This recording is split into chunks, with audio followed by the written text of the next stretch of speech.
श्रीमद् भागवतम अध्याय 5 समस्त कारणों के कारण। श्री नारद मुनि ने ब्रह्मा जी से पूछा, हे देवताओं में प्रमुख देवता, हे प्रथम जन्मा जीव, मैं आपको सादर नमस्कार करता हूँ। कृपा करके मुझे वह दिव्य ज्ञान बताएं जो मनुष्य को आत्मा तथा परमात्मा के सत्य तक ले जाने वाला है। हे पिताजी, कृपया इस व्यक्त जगत के वास्तविक लक्षणों का वर्णन कीजिए। इसका आधार क्या है, इसका सर्जन किस प्रकार किया गया है, यह किस तरह संस्थित है और यह सब किसके नियंत्रण में किया जा रहा है। हे पिताजी, आप यह सब वैज्ञानिक ढंग से जानते हैं, क्योंकि भूतकाल में जो कुछ रचा गया है, भविष्य में जो भी रचा जाएगा या वर्तमान में जो कुछ रचा जा रहा है, इस ब्रह्मांड के भीतर जितनी सारी वस्तुएं हैं वे सब आपकी हथेली में आंवले के सदृश हैं। हे पिताजी, आपके ज्ञान का स्रोत क्या है? आप किसके संरक्षण में रह रहे हैं? आप किसकी अधीनता में कार्य कर रहे हैं? आपकी वास्तविक स्थिति क्या है? क्या आप अकेले ही सारे जीवों को अपनी निजी शक्ति के द्वारा भौतिक तत्वों से उत्पन्न करते हैं? जिस प्रकार मकड़ी अपने जाले को सरलता से उत्पन्न करती है और अन्यों के द्वारा पराजित हुए बिना अपनी सृजन शक्ति प्रकट करती है, उसी प्रकार आप अपनी आत्मनिर्भर शक्ति को प्रयुक्त करके दूसरे से सहायता लिए बिना सृजन करते हैं। हम किसी विशेष वस्तु, श्रेष्ठ, निकृष्ट या समतुल्य, नित्य या क्षणिक, इनके नामों, लक्षणों तथा गुणों से जो भी समझ पाते हैं वह आपके अतिरिक्त अन्य किसी स्रोत से सृजित नहीं होती, क्योंकि आप इतने महान हैं। फिर भी जब हम आपके पूर्ण अनुशासन में रहते हुए संपन्न की गई कठिन तपस्याओं के विषय में सोचते हैं, तो हम आपसे भी अधिक शक्तिशाली किसी व्यक्ति के अस्तित्व के विषय में आश्चर्यचकित रह जाते हैं। यद्यपि आप सृष्टि के मामले में इतने शक्तिशाली हैं। हे पिताजी, आप सब कुछ जानने वाले हैं और आप सबों के नियंता हैं। अतएव मैंने आपसे जितने सारे प्रश्न किए हैं उन्हें कृपा करके बताइए, जिससे मैं आपके शिष्य के रूप में उन्हें समझ सकूं। ब्रह्मा जी ने कहा, हे मेरे वत्स नारद, तुमने सबों पर मुझ सहित करुणा करके ही ये सारे प्रश्न पूछे हैं, क्योंकि इनसे मैं भगवान के पराक्रम को और भी बारीकी से देखने के लिए प्रेरित हुआ हूँ। तुमने मेरे विषय में जो कुछ कहा है वह असत्य नहीं है, क्योंकि जब तक कोई उन भगवान के विषय में अवगत नहीं हो लेता जो मुझसे परे परम सत्य रूप है, तब तक वह मेरे सशक्त कार्यकलापों से निश्चित रूप से मोहित होता रहेगा। भगवान द्वारा अपने निजी क्षेत्र ब्रह्म ज्योति से की गई सृष्टि के बाद मैं उसी तरह सृजन करता हूँ जिस तरह की सूर्य द्वारा अग्नि प्रकट होने के बाद चंद्रमा, आकाश, प्रभावशाली ग्रह तथा टिमटिमाते तारे भी अपनी चमक प्रकट करते हैं। मैं उन भगवान कृष्ण वासुदेव को नमस्कार करता हूँ तथा उनका ध्यान करता हूँ, जिनकी दुर्जय शक्ति उन्हें अल्पज्ञ मनुष्यों को इस तरह प्रभावित करती है कि मुझे ही परम नियंता कहते हैं। भगवान की भ्रामिका शक्ति अपनी स्थिति से लज्जित होने के कारण सामने ठहर नहीं पाती, लेकिन जो लोग इसके द्वारा मोहित होते हैं वे यह मैं हूँ और यह मेरा है के विचारों में लीन रहने के कारण व्यर्थ की बातें करते हैं। सृष्टि के 5 मूल अवयव शाश्वत काल द्वारा उनसे उत्पन्न अन्योन्य क्रिया तथा व्यक्तिगत जीव का स्वभाव, ये सब भगवान वासुदेव के भिन्नांश हैं। और सच बात तो यह है कि उनका कोई अन्य महत्व नहीं है। सारे वैदिक ग्रंथ परमेश्वर के द्वारा बनाए गए हैं और उन्हीं के निमित्त हैं। देवता भी भगवान के शरीर के अंगों के रूप में उन्हीं की सेवा के लिए हैं। विभिन्न लोक में भगवान के निमित्त और विभिन्न यज्ञ उन्हीं को प्रसन्न करने के लिए संपन्न किए जाते हैं। सभी प्रकार के ध्यान या योग नारायण की अनुभूति प्राप्त करने के लिए है। सारी तपस्याओं का लक्ष्य नारायण को प्राप्त करने के निमित्त है। दिव्य ज्ञान का संवर्धन नारायण की झलक प्राप्त करने के लिए है और चरम मोक्ष तो नारायण के धाम में प्रवेश करने के लिए ही है।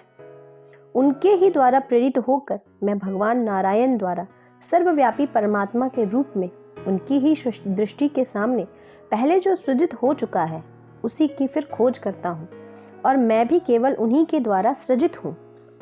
परमेश्वर अपने शुद्ध आध्यात्मिक रूप में सारे भौतिक गुणों से परे होते हैं। फिर भी भौतिक जगत के सर्जन, उसके पालन तथा संहार के लिए वे अपनी बहिरंगा शक्ति के माध्यम से प्रकृति के गुणों को, सतो, रजो तथा तमो गुणों को स्वीकार करते हैं।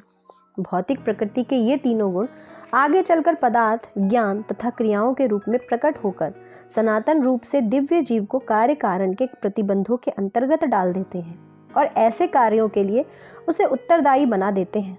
हे ब्राह्मण नारद, परम दृष्टा दिव्य भगवान प्रकृति के उपयुक्त प्रकृति के 3 गुणों के कारण जीवों की भौतिक इंद्रियों की अनुभूति से परे हैं, लेकिन वे मुझ समेत सबों के नियंता हैं।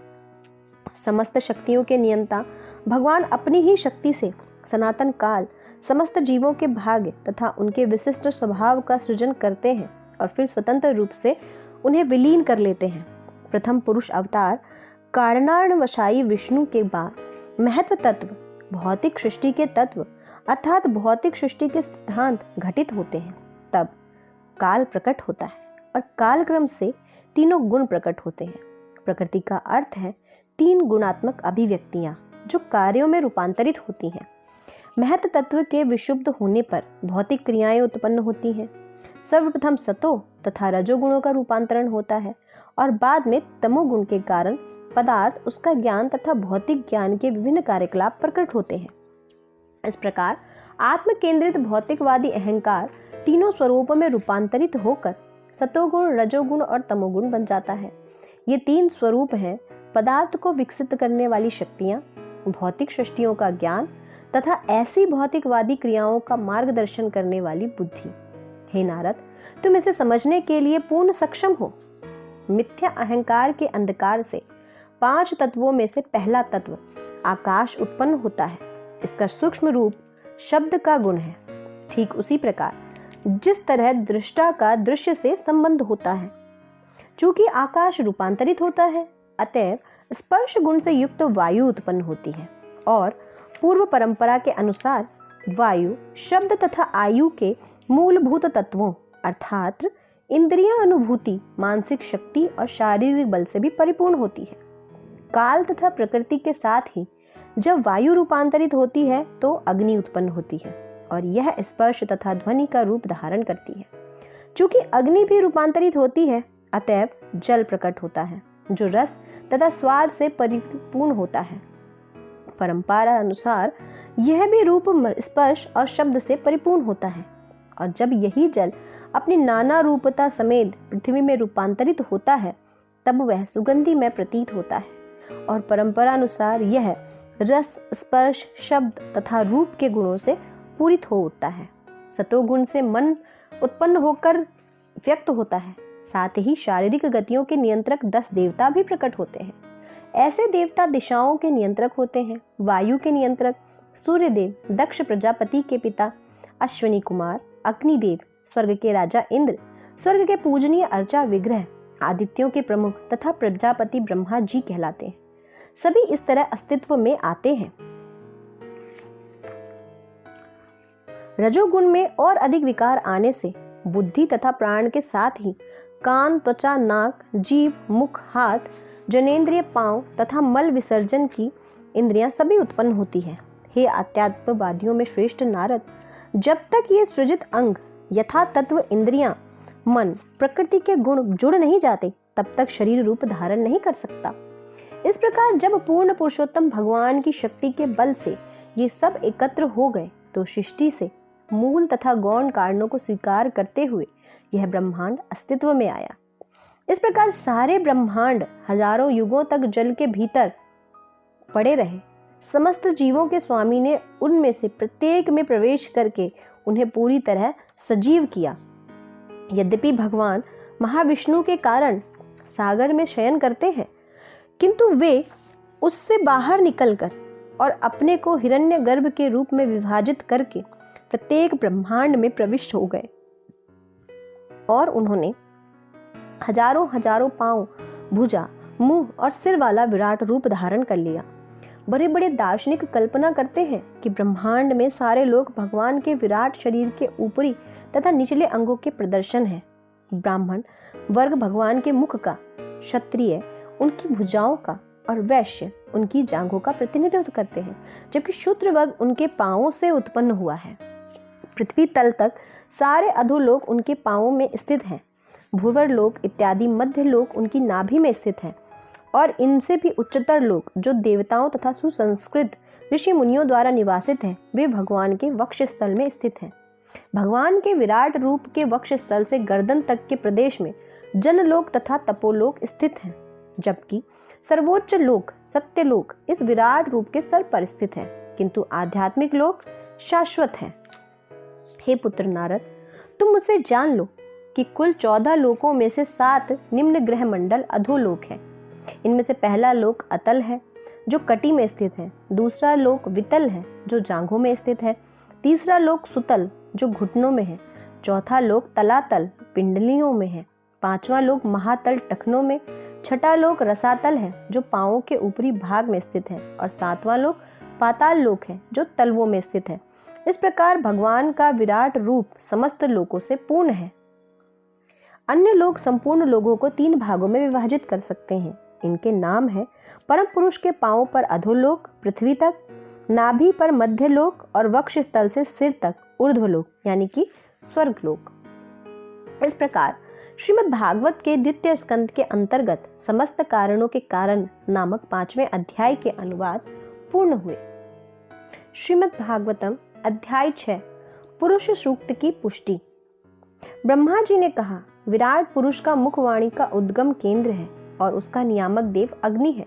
उनकी त्वचा तथा अन्य 6 स्तर वैदिक मंत्रों के उद्गम क्षेत्र हैं और उनकी जीव देवताओं, पितरों तथा सामान्य जनों को अर्पित करने वाले विभिन्न खाद्यों तथा व्यंजनों का उद्गम है।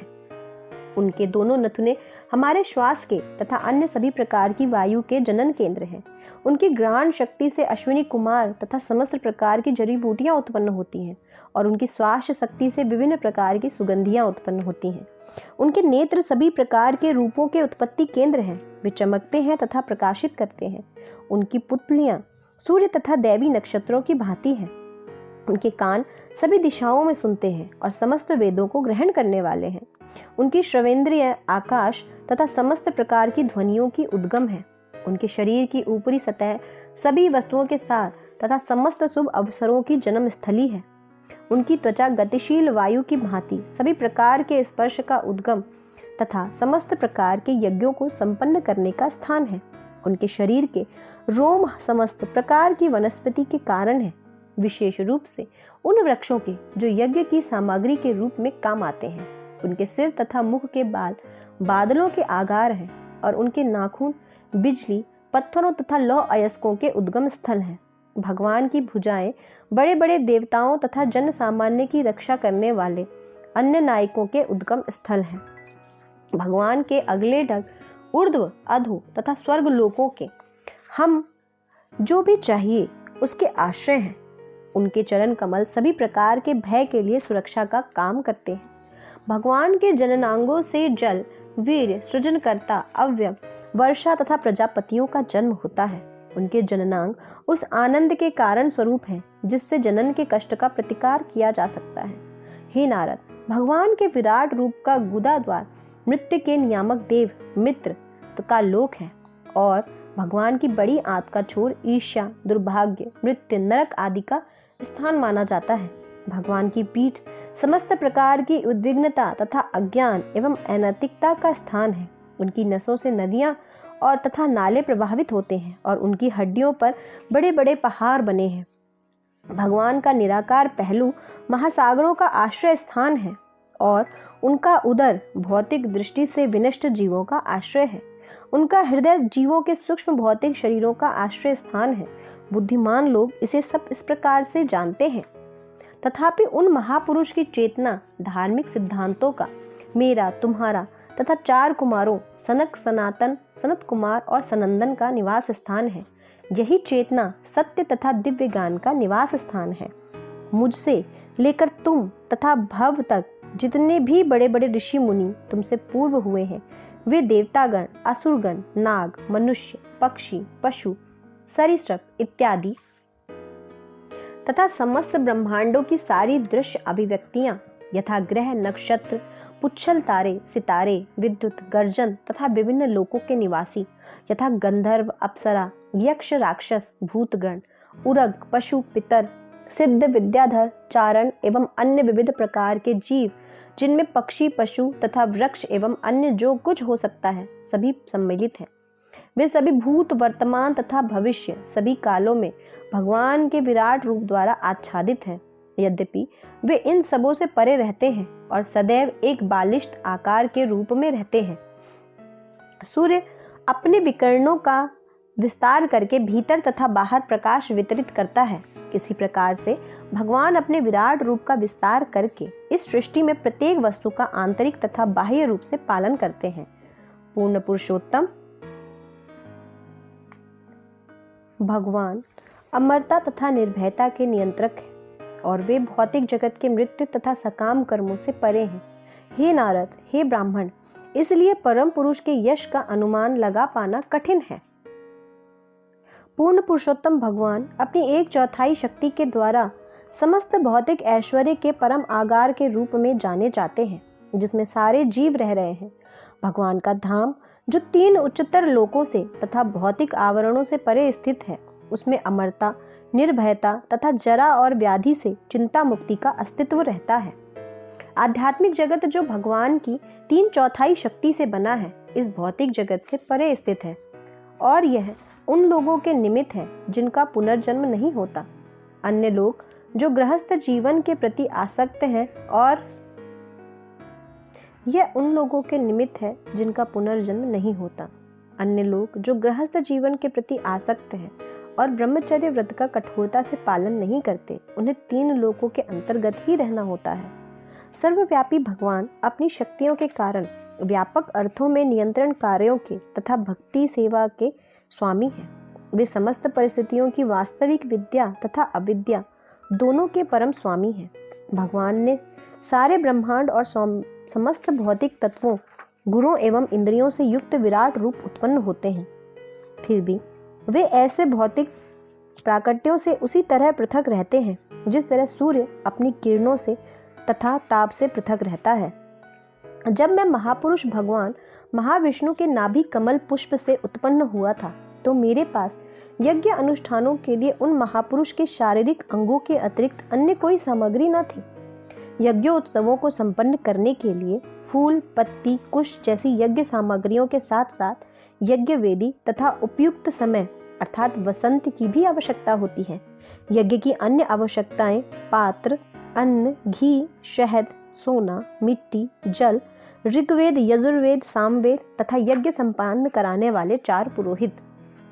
यज्ञ की अन्य आवश्यकताओं में देवताओं का विभिन्न नामों से विशिष्ट मंत्रों तथा दक्षिणा के व्रतों द्वारा आवाहन सम्मिलित है।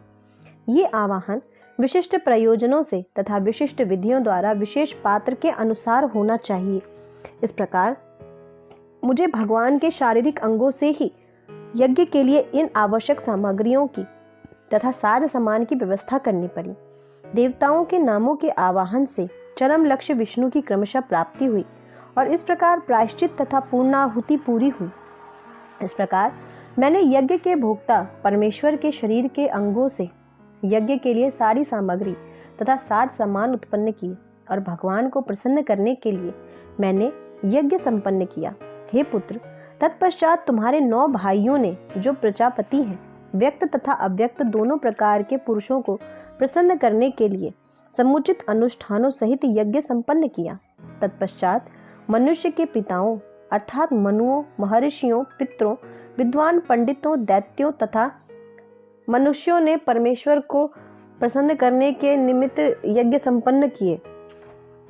अतएव सारे ब्रह्मांडों की भौतिक अभिव्यक्तियां उनकी शक्तिशाली भौतिक शक्तियों में स्थित हैं, जिन्हें वे स्वतः स्वीकार करते हैं। यद्यपि वे भौतिक गुणों से सदैव निर्लिप्त रहते हैं, उनकी इच्छा से मैं सृजन करता हूँ, शिवजी विनाश करते हैं और वे स्वयं अपने सनातन भगवान रूप से सबों का पालन करते हैं।